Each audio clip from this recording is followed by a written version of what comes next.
அஸ்ஸலாமு அலைக்கும். Hi all. Welcome back to our channel Shaz's culinary world. ரொம்ப நாள் ஆயிடுச்சு லாங் வீடியோஸ் எல்லாம் போஸ்ட் பண்ணி. ஸோ இன்றைக்கி இந்த வீடியோவில் என்னோட day in my life and ரமதானுக்கான குட்டி பர்ச்சேசிங் அண்ட் க்ளீனிங் வீடியோ தான் பார்க்க போகிறீங்க. So without any further delay let's get into the video. So இன்றைக்கி என்னோடய டே இன் மை லைஃப் வீடியோவில் வந்துட்டு என்ன டே பார்க்க போகிறீங்கன்னா ஃப்ரைடே தான். ஸோ ஒன் ஃபைன் ஃப்ரைடே அப்படின்னு கூட சொல்லலாம். ஸோ ஜும்மா எப்படி போகும் எங்களுக்கு அப்படிங்கிறது தான் இந்த வீடியோவில் பார்க்க போகிறீங்க. எல்லா ஜும்மாவுமே இதே மாதிரி தான் போகுமா அப்படின்னு கேட்டால் கண்டிப்பாக கிடையாது. சில ஜும்மா வந்துட்டு ரொம்ப ஹரிபரியாக போகும், சில ஃப்ரைடேஸ் வந்துட்டு ரொம்ப காமாக போகும். ஸோ இன்றைக்கி ஆன் தி ஃப்ளோவில் தான் நீங்கள் வீடியோ பார்க்க போகிறீங்க. அண்ட் இது வந்துட்டு மார்னிங் 7 o'clock எந்த அளவுக்கு வெயில் அடிக்குதுன்னு பாருங்கள். ஸோ மார்னிங் ஃபஜ்ரோட எந்திரிச்சிருமோ. இது வந்துட்டு கிட்ஸ் தூங்கிட்டு இருந்தாங்க. சரி அவங்களே எழுப்பி விட்டுட்டு வெளியில் பார்த்தா இந்த அளவுக்கு வெயிலாக இருந்துச்சு. ஸோ ஃபர்ஸ்ட் வேலையாக நான் கிட்ஸை எழுப்பி விட்டுட்டு அவங்கள ஃப்ரெஷ் ஆக்கி விட்டுட்டு என்ன பண்ணுவேன் அப்படின்னா, இந்த காபா சேனல் வந்துட்டு ப்ளே பண்ணி விட்டுருவேன். ஸோ தட் கிட்ஸ் வந்துட்டு ஆஃபன் இதை பார்த்துக்கிட்டே இருப்பாங்க. அண்ட் நிறைய கொஷின்ஸ், நிறைய டவுட்ஸ் எல்லாம் கேட்பாங்க. அதுவுமே கொஞ்சம் கிளாரிஃபை பண்ணிகிட்டே இருப்பேன். ஸோ எனக்கும் கொஞ்சம் நல்லாயிருக்கும், அவங்களுக்கும் கொஞ்சம் நாலேஜ் கெயின் ஆகும். அதனால தான். அண்ட் அதுக்கப்புறமா நான் ஃபர்ஸ்ட் கிச்சனில் பண்ணுற வேலை அப்படின்னா கெட்டிலில் ஹாட் வாட்டர் போடுறது தான். குழந்தைங்களுக்கு கொஞ்சம் வார்ம் வாட்டர் எம்டி ஸ்டொமக்கில் குடிக்க ட்ரை பண்ணுவேன். இதை குடிக்கிறதுக்குள்ளே அவங்க படாத பாடுபடுத்தி எடுத்துருவாங்க. பட் எம்டி ஸ்டொமக்கில் நிறைய தண்ணி குடிக்கிறது நல்லது தான். அண்ட் அதுக்கப்புறமா பால் காய்ச்சறது, டீ போடுறது, இந்த வேலை தான் போயிட்டுருக்கோம். ஸோ என்னோடய கிட்ஸுக்கு வந்துட்டு நான் மால் பேஸ் பவுடர்லாம் தரேனா அப்படின்னு என்னோடய ஃப்ரெண்ட் ஒருத்தவங்க கேட்டிருந்தாங்க. ஸோ கண்டிப்பாக நான் அந்த மாதிரி பவுடர்ஸ் எதுவுமே ஆட் பண்ண மாட்டேன். லைட்டாக நாட்டு சர்க்கரை, அதுவும் அந்த பாலோட கலர் சேஞ்ச் ஆகிற அளவுக்கு மட்டும்தான் நாட்டு சர்க்கரையை ஆட் பண்ணுவேன். ரொம்ப ஸ்வீட்டாகவும் இருக்காது. ஸோ 2 பேருக்குமே பாலை காய்ச்சி நாட்டு சர்க்கரையை ஆட் பண்ணிவிட்டு ஆற வச்சுட்டு அதுக்கப்புறமா வடிகட்டி கொடுத்துருவேன். அதுக்கப்புறம் எங்களுக்கு இஞ்சி டீ போட்டுட்ருந்தோம்.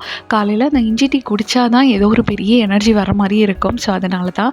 அண்ட் அதுக்கப்புறமா இன்னொரு விஷயம் ஷேர் பண்ணணும்னு நினச்சேன். என்னென்னா, குழந்தைங்களுக்கு காஃப் அண்ட் கோல்டு இருந்தால் பால் அவாய்ட் பண்ணுறது ரொம்ப நல்லது. ஆனால் என் கிட்ஸ் எப்போயாவது பால் வேணும்னு ரொம்ப அடம் பிடிப்பாங்க. ஸோ காஃப் அண்ட் கோல்டு இருக்கிற டைமில் என்ன பண்ணுவேன்னா, பாலில் ஒரு சின்ன துண்டு இஞ்சி, ஏலக்காய் இது 2மே தட்டி போட்டுட்டு அதையும் நாட்டு சர்க்கரையை ஆட் பண்ணிவிட்டு நல்லா ஆற்றி வடிகட்டி கொடுத்துருவேன். ரொம்ப ஆற வச்சிடாதீங்க. கோல்டு அண்ட் காஃப் இருக்கிற டைமில் கொஞ்சம் வார்மாக கொடுத்தா நல்லது தான். ஸோ பாலெல்லாம் குடிச்சிட்டு மேடம்ஸ் ரிலாக்ஸ் பண்ணிகிட்டு இருந்தாங்க. அண்ட் எதை பார்த்துன்னா, ஆப்போசிட் சைடில் பூனெல்லாம் நின்றுட்டு இருந்துச்சு. ஸோ அதை பார்த்து ரிலாக்ஸ் பண்ணிகிட்டு இருந்தாங்க. சரி ரிலாக்ஸ் பண்ணது போதும், ஸ்கூலுக்கு டைம் ஆகிடுச்சின்னு சொல்லிட்டு என் பெரிய டாக்டரை கிளப்பி விட்டுட்டு இருந்தேன். ஸோ அவங்கள கிளப்பி விட்டுட்டு ஸ்நாக்ஸ் பாக்ஸ் தான் பேக் பண்ணிகிட்டு இருந்தேன். கொஞ்சம் ஃப்ரூட்ஸ் அண்ட் குக்கீஸ் தான் வச்சுருந்தேன். இங்கே லஞ்ச் பாக்ஸ் கான்செப்ட் கிடையாது. லஞ்சுக்கு சாப்பிட வீட்டுக்கு வந்துடுவாங்க. ஸோ அதனால் கொஞ்சம் ஃபில்லிங்காக இருக்கிற மாதிரி ஸ்நாக்ஸ் மட்டும் வச்சு கொடுத்து விட்டுருந்தேன். டெய்லி கொஞ்சம் டிஃப்ரெண்ட்டாக ஸ்நாக்ஸ் வைப்பேன்.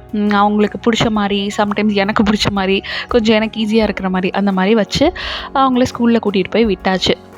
அண்ட் அதுக்கப்புறமா வீட்டுக்கு வந்ததுக்கப்புறம் கொஞ்சம் ஹரிபரியாக தான் இருந்துச்சு. அண்ட் டீயும் கொஞ்சம் லேட்டாக குடித்ததால் பிரேக்ஃபாஸ்ட்டை ஸ்கிப் பண்ணிவிட்டு அம்மா லஞ்ச் குக் பண்ண ஸ்டார்ட் பண்ணிட்டாங்க.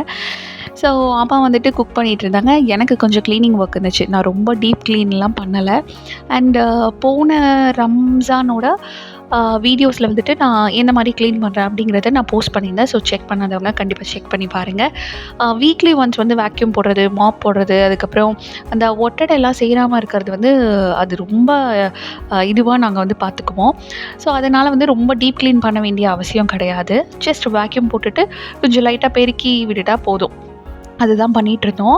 அண்டு கொஞ்சம் கிளாஸ் கிளீனர் வச்சுட்டு இந்த கிளாஸஸ்லாம் நான் தொடச்சி விடுவேன். ஸோ தட் பார்க்கவும் நல்லா நீட்டாக இருக்கும். அதனால தான். அண்டு இதோடு எனக்கு மேலேயும் கொஞ்சம் க்ளீன் பண்ண வேண்டிய வேலை இருந்துச்சு. ஸோ மேலே போகிறதோட நம்ம லாண்ட்ரி பேக்கையும் எடுத்துகிட்டு போயிடலாம். கொஞ்சம் துணி சேர்ந்துருச்சு, மெஷினில் போட்டுடலாம் அப்படின்னு சொல்லிட்டு க்ளீனிங் ஒர்க் அண்ட் இந்த மெஷினில் போடுற ஒர்க் இது 2மே பார்த்துட்டு இருந்தேன். ஸோ கொஞ்சம் ட்ரெஸ் எல்லாம் மெஷினில் போட்டுட்டு வெயிலில் பார்த்தா யாரெல்லாம் அந்த அளவுக்கு வெயிலாக இருந்துச்சு. இப்போல்லாம் காய வைக்க முடியாதுன்னு சொல்லிட்டு நெக்ஸ்ட் வேலையை பார்க்க ஆரம்பிச்சிட்டேன். கொஞ்சம் இந்த பெட் ஸ்ப்ரெட்ஸ்லாம் எல்லா ரூம்ஸ்லேயும் சேஞ்ச் பண்ண வேண்டிய வேலை இருந்துச்சு. ஸோ அதையும் சேஞ்ச் பண்ணிவிட்டு கொஞ்சம் மேலேயும் க்ளீன் பண்ணிகிட்டு இருக்கிறதுக்குள்ளே அம்மாவும் ஃபுட்டை ரெடி பண்ணிட்டாங்க. அண்ட் பாப்பாவை போய்ட்டு ஸ்கூலில் கூட்டிகிட்டு வரத்துக்கும் டைம் ஆகிடுச்சு. ஸோ 12:30 அந்த மாதிரி போயிட்டு பாப்பாவை ஸ்கூல்லேருந்து கூட்டிகிட்டு வந்துட்டு கொஞ்சம் ஃப்ரெஷ் ஆக்கி விட்டுட்டு லஞ்ச் கொடுத்துருவேன். ஸோ மேக்ஸிமம் ஊட்டி தான் விடுவேன். ஏன்னா 1 மணி நேரம் ஆக்குவாங்க உட்காந்து சாப்பிட்றதுக்கு. அண்ட் ஓகே ஊட்டிலாம் விட்டுட்டு அதுக்கப்புறம் நான் தொழுவுலான்னு மசாலா போட்டால் என்னோடய செகண்ட் பேபி வந்துட்டு அவங்க தொழுதுட்டு இருந்தாங்க மாஷாஅல்லா. பார்க்கவே ரொம்ப க்யூட்டாக இருந்துச்சு. அதுக்கப்புறம் தொழுது முடிச்சுட்டு, சாப்பிட்டுட்டு, கொஞ்சம் ரெஸ்ட் எடுத்துட்டு, வெயில் கொஞ்சம் கம்மியானதுக்கப்புறம் துணி காய போட்டுட்டு, அகைன் கொஞ்சம் ரெஸ்ட் எடுத்துட்டு இருந்தோம். அதுக்குள்ளேயே வந்துட்டு ஈவினிங் ஆயிடுச்சு. போய் பாப்பாவ ஸ்கூல்லேருந்து கூட்டிட்டு வந்தாச்சு. ஸோ ஃப்ரெஷ் கூட ஆகாம அவங்க வந்து விளையாடிட்டு இருந்தாங்க 2 பேருமே. பபிள்ஸ் பைத்தியம்னே சொல்லலாம் என் 2 டாட்டர்ஸுமே. ஸோ பபிள்ஸ் வச்சு விளையாடிட்டு இருந்தாங்க. இந்த ஸ்டிக் ஏதோ ஒழுங்கா இல்லையா, வேற வாங்கி கூட நின்றுட்டு இருந்தாங்க. சரி ஓகே வாங்கிக்கலான்னு சொல்லிட்டு அவங்க 2 பேரையும் ஃப்ரெஷ் ஆக்கி விட்டுட்டு இருந்தேன். என்னோட செகண்ட் பேபி வந்து தூங்க ஆரம்பிச்சிட்டாங்க. ஸோ அவங்க தூங்கினதோடையே அகெயின் வந்து ஈவினிங் வந்து இந்த பால், டீ, காஃபி இதெல்லாம் குடிக்கிறது ஒரு வழக்கம். ரொம்ப ஆஃபனாலாம் குடிக்க மாட்டோம். எப்பயாச்சும் ரொம்ப கிரேவிங்ஸ் இருந்துச்சு அப்படின்னா குடிப்போம். அன்றைக்கி எனக்கு காஃபி, பாப்பாவுக்கு பால் மட்டும் கரைச்சி கொடுத்துட்ருந்தேன். ஸோ இதெல்லாம் முடிச்சுட்டு அதுக்கப்புறம் என்னென்ன ஹோம் ஒர்க் இருக்குது, என்ன டைரி ஒர்க் கொடுத்துருக்காங்க அப்படின்னு சொல்லிட்டு அதெல்லாம் செக் பண்ணிகிட்ருப்பேன். எல்லா டேஸுமே இதே மாதிரி போகுமா அப்படின்னு கேட்டால் லைட்டாக இந்த மாதிரி இருக்கும், கொஞ்ச நாள் இந்த மாதிரி இருக்காது. ஸோ அப்படியே மாறி மாறி போயிட்டுருக்கோம். அதுக்கப்புறம் கொஞ்சம் ஆக்டிவிட்டி புக்கில் வந்துட்டு ஒரு ப்ராஜெக்ட் மாதிரி கொடுத்துருந்தாங்க. ஸோ என்கிட்ட க்ரேப் பேப்பர் இருந்துச்சு. போன தடவை எதுக்கோ வாங்கி வச்சுருந்தோம். ஸோ நல்லதாக போச்சு அப்படின்னு சொல்லிட்டு ஒரே ஒரு பேஜை மட்டும் அன்றைக்கி பாப்பாவை உட்கார வச்சுட்டு பண்ணி கொடுத்துட்ருந்தேன். நான் சொல்ல அவள் பண்ணிகிட்டு இருந்தா. நானும் கொஞ்சம் ஹெல்ப் பண்ணேன், அவளும் பண்ணா. மாஷாஅல்லா ரொம்ப நல்லா இருந்துச்சு. ஸோ இந்த பேஜ் எல்லாம் பேலன்ஸ் இருந்துச்சு. இல்லாத திங்ஸ் போயிட்டு வாங்கிட்டு வந்துட்டு வேணா பண்ணிக்கலாம் அப்படின்னு சொல்லி மூடி வச்சுட்டு ஈவினிங் 7 ஒரு டாக்டர் அப்பாயின்மெண்ட் இருந்துச்சு. செகண்ட் பேபிக்கு போயிட்டு டாக்டர் கிட்ட காமிக்கணும் அப்படின்னு. அதையும் காமிச்சிட்டு வர வழியில் கொஞ்சம் பர்ச்சேஸ் பண்ணுற வேலை இருந்துச்சு. ஆக்சுவலி இந்த மந்த்துக்கான க்ராசரிஸ் வந்து அம்மா வாங்கிட்டாங்க. பட் ரம்ஜானுக்கான ஷாப்பிங்குன்னு இருக்கு இல்லையா, கொஞ்சம் எசன்ஸு, அதுக்கப்புறம் கொஞ்சம் அந்த ஃபுட் கலர்ஸு, டேட்ஸு, அப்புறம் அந்த வாட் இஸ் தட் பாதாம் பிசின், சப்ஜா சீட்ஸ் இதெல்லாம் வாங்கணும் இல்லையா. ஸோ இதெல்லாம் வந்துட்டு பார்த்து வாங்கிட்டு இருந்தோம். அண்ட் நான் வாங்க தான் அம்மாவுக்கு ஞாபகம் வந்துச்சு, இதெல்லாம் வாங்கலை, இதை மறந்துட்டேன், க்ராசரி லிஸ்ட்டில் வந்து அதை விட்டுட்டேன், இதை விட்டுட்டேன், சரி என்ன விட்டிங்களோ வாங்கிக்கோங்க அப்படின்னு சொல்லிட்டு எனக்கு தேவையான திங்ஸ்லாம் லைக் அந்த கசூரி மெத்தி, சாட் மசாலா இதெல்லாம் எனக்கு கொஞ்சம் தேவைப்படும். அதெல்லாம் வந்துட்டு நான் எடுத்து வச்சு வாங்கிட்டு இருந்தேன். அப்புறம் இந்த மிக்சட் ஹெர்ப்ஸு அதெல்லாம் வாங்கிட்டு இருந்தேன். எனக்கு அந்த இட்டாலியன் சீசனிங்கை விட இந்த மிக்சட் ஹெர்ப்ஸ் ரொம்ப பிடிக்கும். ஸோ எந்த இதில் ஆட் பண்ணாலும் அது ஒரு மாதிரி நல்ல ஃப்ளேவர் கொடுக்கும். சில பேருக்கு இட்டாலியன் சீசனிங்லாம் பிடிக்கும் இல்லையா, ஒவ்வொருத்தங்களுக்கும் ஒவ்வொரு மாதிரி பிடிக்கும். ஸோ அதெல்லாம் வாங்கிட்டு சாஸ் எல்லாம் பார்த்துட்டு இருந்தேன், என்ன வீட்டில் இருக்குது இல்லை அப்படின்னு சொல்லி அதெல்லாம் பார்த்துட்டு அதுக்கப்புறம் கொஞ்சம் டைரி ப்ராடக்ட்ஸ்லாம் வாங்க வேண்டியது இருந்துச்சு. அதெல்லாம் பார்த்துட்டு அதுக்கப்புறம் இதெல்லாம் சும்மா வீடியோ எடுத்துகிட்டு இருந்தேன் நல்லா இருந்துச்சுன்னு. நான் வந்து சாக்லேட் ஐஸ்கிரீமோட பெரிய ஃபேன்லாம் கிடையாது. நான் என் கிட்ஸுக்கும் தரவே மாட்டேன். எனக்கு தெரியாமல் என் கிட்ஸ் வந்து சாப்பிட்டா தான் உண்டு.